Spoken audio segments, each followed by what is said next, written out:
Saudi সরকার জামায়াত ও বিএনপির অনুরোধ রাখেনি। নিউজ ভিডিও আপডেট পাওয়ার জন্য আমাদের চ্যানেলটি অবশ্যই সাবস্ক্রাইব করে রাখুন। এখন জানাচ্ছি বিস্তারিত। যুদ্ধাপরাধের বিচার বন্ধে জামায়াতে ইসলামী একাধিকবার সৌদি আরবের হস্তক্ষেপ আশা করেছিল।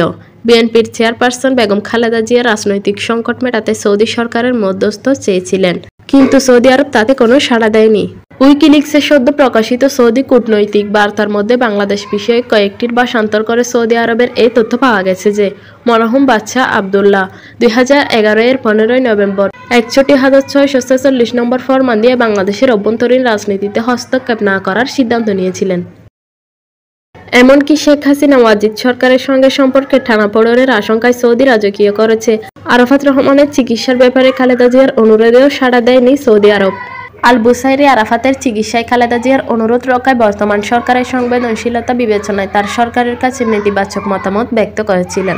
উইকিলিক্সে ফাঁস হওয়া নথিসূত্রে বাংলাদেশের সঙ্গে সৌদি আরবের সম্পর্কের বিষয়ে যেসব তথ্য পাওয়া গেছে, এ বিষয়ে জানতে চাওয়া হলে যুক্তরাষ্ট্রে নিযুক্ত বাংলাদেশের সাবেক রাষ্ট্রদূত এবং বাংলাদেশ এন্টারপ্রাইজ ইনস্টিটিউটের vice president M Humayun Kabir বলেন, সৌদি আরবের সঙ্গে আমাদের সম্পর্কের বিষয়ে সাধারণভাবে যে ধারণা প্রচলিত তার সঙ্গে বাস্তবের যে পার্থক্য সেটা এবারে উন্মোচিত হবে। গত এক দশকে সৌদি আরবে কয়েকবার ক্ষমতার পালাবদল ঘটেছে, সুতরাং যেখানে আবেগরহিত বাস্তবায়ন ও পরিপক্ক পররাষ্ট্র নথির প্রতিফলন ঘটবে সেটাই স্বাভাবিক। এখন বরং আমাদের উচিত হবে আবেগমুক্ত হওয়া। হাসপাতালে সৌদি আতিথেয়তার করেছে চিকিৎসার জন্য একটি অনুরোধপত্র পেয়েছেন। আরাফাত রহমান আর্থিক দুর্নীতির দায়ে কারাদণ্ডপ্রাপ্ত উল্লেখ করে তাকে জানানো হয় যে আপাতত তিনি থাইল্যান্ডের ব্যাংকে চিকিৎসাধীন আছেন। বার্তায় এরপর লেখা হয়েছে, খোঁজখবর নিয়ে জানা গেছে তার রোগের চিকিৎসা যেমন সৌদি আরবে আছে তেমনি থাইল্যান্ডেও রয়েছে। এমত অবস্থায় এই বিষয়টি এড়ানো উত্তম হবে, কেননা এতে করে শেখ হাসিনা ওয়াজেদের সরকার এবং সৌদি আরবের মধ্যে টানাপোড়েনের সৃষ্টি করে। বিএনপি নেতা ও সাবেক রাষ্ট্রদূত মীর নাসির বলেন, সাবেক রাষ্ট্রদূত আল বুসাইরির সঙ্গে তিনি সৌদি আরবে তারেক রহমানের চিকিৎসার কথার বিষয়ে কথা বলেছিলেন। তিনি যথেষ্ট ইতিবাচক মনোভাব দেখিয়েছিলেন, তবে আরাফাতের বিষয়টি তার জানা নেই বলে তিনি উল্লেখ করেন। দপ্তরের এক গোপনীয় বার্তায় জানা যায়, 2012 সালের 30 জানুয়ারি মাননীয় রাষ্ট্রদূত বিশেষ উৎস থেকে জানতে পারেন যে বাংলাদেশের কারাগারে অভ্যন্তরীণ দেশপ্রেমিক রাজনীতিবিদদের যদি 1971 সালের পাকিস্তান থেকে বাংলাদেশের বিচ্ছিন্ন হওয়ার বছর যুদ্ধাপরাধের দায়ে বিচার করা হয়, তাহলে এটা পাকিস্তান বিশেষ করে তার সামরিক বাহিনীর বিরুদ্ধে উস্কানি হিসেবে কাজ করবে। এই সূত্র আরও জানা যাচ্ছে যে সর্বশেষ 90 বছর বয়সী অধ্যাপক গোলাম আজমকে পাকিস্তানি সেনাবাহিনীদের সঙ্গে সহযোগিতার অভিযোগে এবং 1971 সালে পাকিস্তান থেকে বাংলাদেশের বিচ্ছিন্ন হওয়ার যুদ্ধে গুপ্ত হত্যায় অংশগ্রহণের অভিযোগে গ্রেপ্তার করা হয়েছে। সৌদি রাজপরিবার এবং ঢাকা রিয়াদ সম্পর্কের বিষয়ে একজন অভিজ্ঞ ঊর্ধ্বতন কূটনীতিক এবং প্রতিবেদককে বলেছেন, সৌদি আরব কখনো যুদ্ধাপরাধ বিচার প্রশ্নে আওয়ামী লীগ সরকারকে আকারে ইঙ্গিতেও কিছু বলেনি। অবশ্য বাংলাদেশ সরকারের নিজ থেকে তাদের এই বিচারের বিষয়ে সবসময় অবহিত করে এসেছে। ওই কূটনীতিক আরও উল্লেখ করেন যে তবে তাদের দেশের সরকার নিয়ন্ত্রিত দৈনিক সৌদি গেজেট পত্রিকায় সময়ে সময়ে এই বিষয়ে উদ্বেগ প্রকাশ করে নিবন্ধ ছাপা হয়েছে, তাও সম্পাদকীয় নয় উপসম্পাদকীয় হিসেবে বেরিয়েছে। আর তাতে আগে ঢাকার সৌদি দূতাবাসে কনসাল হিসেবে কাজ করেছিলেন এমন একসময় ভদ্রলোক নিয়মিত লিখেছেন, তবে তাতে কখনো বিচার বন্ধের কথা বলা হয়নি। বলা হয়েছে আন্তর্জাতিক মান যাতে বজায় থাকে। সৌদি দূতাবাস আরও জানিয়েছেন যে সরকার ও বিরোধী দলের বিবাদের কারণে বর্তমানে বাংলাদেশে অস্থিতিশীল পরিস্থিতি বিরাজ করছে। অনেক বিরোধী নেতাকর্মীকে কারাগারে বন্দী করা হয়েছে, যার শীর্ষে রয়েছেন জামায়াতে ইসলামীর নেতৃবৃন্দ, যারা একাধিকবার তাদের সাহায্য করার জন্য এবং স্বাধীনতা যুদ্ধের সময় যুদ্ধাপরাধ সংগঠনের অভিযোগে তাদের বিরুদ্ধে যে বিচার কাজ চলবে তা বন্ধ করার জন্য সৌদি সরকারের মধ্যস্থ কামনা করেছিলেন। বেগম খালেদা জিয়ার চিঠিটি এমন সময় এলো যখন বাংলাদেশের সংকট নিরসনে সৌদি সরকারের মধ্যস্থতার ব্যাপারে বিরোধীদের ব্যাপক আগ্রহ প্রকাশ পেয়েছে।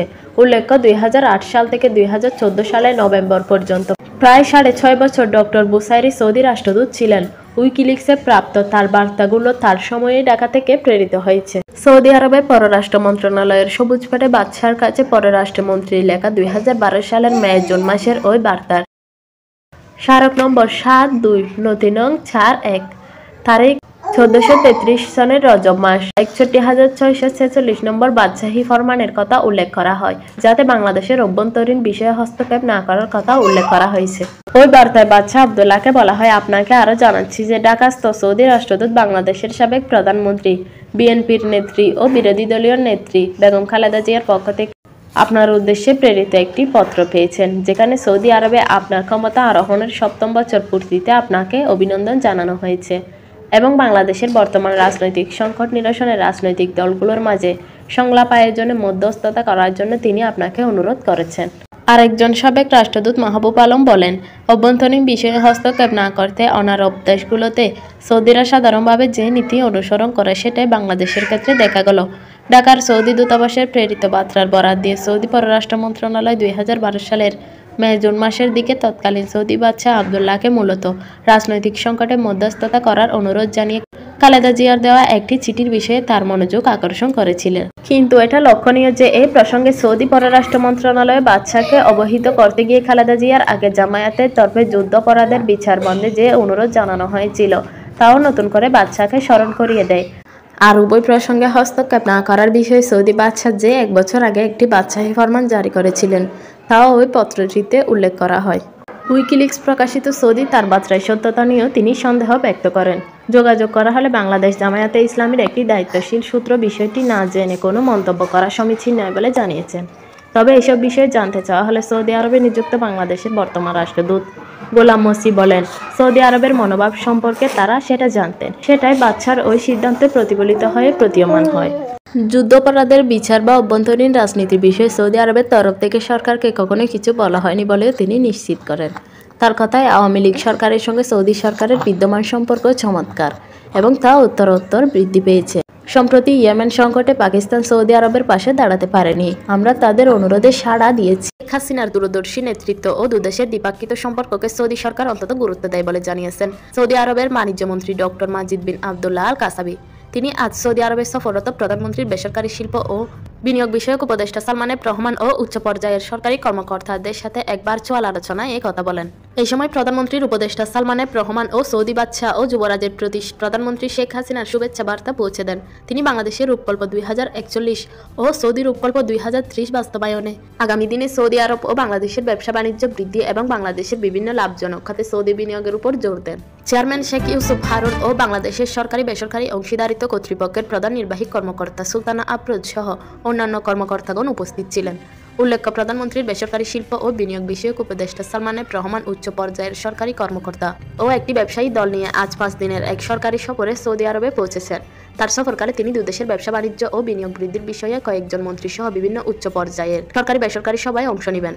এছাড়া সালমান এফ রহমান সৌদি বাণিজ্য মন্ত্রীকে একটি সৌদি প্রতিনিধি দল নিয়ে কাছাকাছি সুবিধাজনক সময়ে বাংলাদেশ সফরের আমন্ত্রণ জানালে সৌদি বাণিজ্য মন্ত্রী আমন্ত্রণ গ্রহণ ও শীঘ্রই বাংলাদেশ সফরের আশা ব্যক্ত করেন। রিয়াদস্থ বাংলাদেশ দূতাবাসে অনুষ্ঠিত এই ভার্চুয়াল সভায় সৌদি আরবে নিযুক্ত বাংলাদেশের রাষ্ট্রদূত ডক্টর মোহাম্মদ জাবেদ পাটোয়ারি বিপিএম উপস্থিত ছিলেন। এ বিষয়ে সৌদি বাণিজ্য মন্ত্রী বলেন, বাংলাদেশিদের সৌদি আরবে বৈধভাবে ব্যবসা বাণিজ্য করার বিষয়ে সৌদি সরকার সুযোগ দিয়েছে। এই প্রেক্ষিতে তারা তাদের ব্যবসা নিবন্ধনের মাধ্যমে বৈধভাবে সৌদি আরবে ব্যবসা করার সুযোগ পেয়েছে। সৌদি বাণিজ্য মন্ত্রণালয় থেকে বাংলাদেশি ব্যবসায়ীদের এই বিষয়ে সকল সহায়তা করা হবে বলে জানান তিনি। এছাড়া সালমান এফ রহমান সৌদি বাণিজ্য মন্ত্রীকে একটি সৌদি প্রতিনিধি দল হিসেবে বিনিয়োগের বিষয়ে অনুরোধ জানালে সৌদি বাণিজ্য মন্ত্রী ইতিবাচক মতামত প্রদান করেন। এই তহবিলের আওতায় তিনি বাংলাদেশ থেকে ঢাকা পায়রা বন্দর পর্যন্ত রেল যোগাযোগ স্থাপন নির্মাণ ও কক্সবাজারকে আন্তর্জাতিক মানের পর্যটন কেন্দ্র হিসেবে গড়ে তোলার লক্ষ্যে বিনিয়োগের আহ্বান জানান। সালমান এফ রহমান সৌদি আরবের বিদেশি অধিবাসীদের ব্যবসা বাণিজ্য বৈধভাবে করার জন্য লক্ষ্যে সৌদি সরকারের গৃহীত অ্যান্টি কনসিলমেন্ট ল এর বিষয়ে উল্লেখ করে বাংলাদেশি যে সকল অভিবাসী সৌদি আরবে ব্যবসা করছে তাদের সহায়তার জন্য সৌদি বাণিজ্য মন্ত্রীকে অনুরোধ করেন। দুদেশের পাবলিক প্রাইভেট পার্টনারশিপের বিষয়ে 2018 সালে প্রস্তাবিত সমঝোতা স্বাক্ষরটি দ্রুত স্বাক্ষরের বিষয়ে সালমান এফ রহমান সৌদি বাণিজ্য মন্ত্রীর সহযোগিতা চাইলে তিনি দ্রুত ব্যবস্থা গ্রহণের আশ্বাস দেন। উপদেষ্টা বলেন, এই সমঝোতা স্বাক্ষরটি স্বাক্ষরিত হলে বাংলাদেশের সরকারি বিভিন্ন প্রকল্পে সৌদি কোম্পানির সরাসরি বিনিয়োগের দ্বার উন্মুক্ত হবে। প্রধানমন্ত্রীর উপদেষ্টা Salman F Rahman Saudi public investment ফান্ডের PIF এর আওতায় বাংলাদেশের বিভিন্ন মেগা প্রকল্পে বিনিয়োগের বিষয়ে অনুরোধ জানালে সৌদি বাণিজ্য মন্ত্রী ইতিবাচক মতামত প্রদান করেন। এই সকল সমঝোতা স্বাক্ষর সহ বাণিজ্য সহযোগিতার অন্যান্য ক্ষেত্রে পর্যালোচনা, সিদ্ধান্ত গ্রহণ ও তার বাস্তবায়নে কার্যকর পদক্ষেপের গ্রহণের জন্য একটি যৌথ ওয়ার্কিং গ্রুপ গঠনের প্রস্তাব দেন তিনি। এই কমিটি কিছুদিন পরপরই এই সকল বিষয়ে আলোচনার মাধ্যমে দুদেশের ব্যবসা বাণিজ্য ও বিনিয়োগ এগিয়ে নিতে কাজ করবে। এই সময় প্রধানমন্ত্রীর উপদেষ্টা সৌদি মন্ত্রীকে জানান, সৌদি আরব চাইলে বাংলাদেশ সৌদি বিনিয়োগকারীদের জন্য বিশেষ ইকোনমিক জোন প্রতিষ্ঠা করে বিশেষ সুবিধা দিতে প্রস্তুত রয়েছে। সালমান এফ রহমান 2019 সালে সৌদি বাণিজ্য মন্ত্রীর নেতৃত্বে একটি উচ্চ পর্যায়ের সরকারি ও বেসরকারি প্রতিনিধি দল বাংলাদেশ সফরের সময় দুদেশের ব্যবসা বাণিজ্য ও বৃদ্ধির বিষয়ে স্বাক্ষরিত বিভিন্ন সমঝোতা স্বাক্ষরসমূহের পর্যালোচনা করে কার্যক্রম করার অনুরোধ জানান। তৈরি পোশাক পণ্য, চামড়াজাত পণ্য, প্লাস্টিক পণ্য, হিমায়িত মাছ ও ঔষধ আমদানি করা হয় উল্লেখ করে বলেন, সৌদি আরব চাইলে বাংলাদেশ থেকে হালাল মাংস ও আমদানির জন্য প্রয়োজনীয় উদ্যোগ গ্রহণ করতে পারে। বাংলাদেশ থেকে বিভিন্ন পণ্য আমদানির মাধ্যমে দুদেশের বাণিজ্য অসমতা দূর করা যেতে পারে বলে তিনি উল্লেখ করেন। এই প্রেক্ষিতে বাংলাদেশের 137টি পণ্যের সৌদি বাজারে প্রবেশের জন্য শুল্কমুক্ত সুবিধা প্রদানের বিষয়ে তিনি সৌদি বাণিজ্য মন্ত্রীকে অনুরোধ জানান। বর্তমানে সৌদি আরব বাংলাদেশের মধ্যে $1.3 বিলিয়ন বাণিজ্য হয়ে থাকে। Desk report NY Bangla news.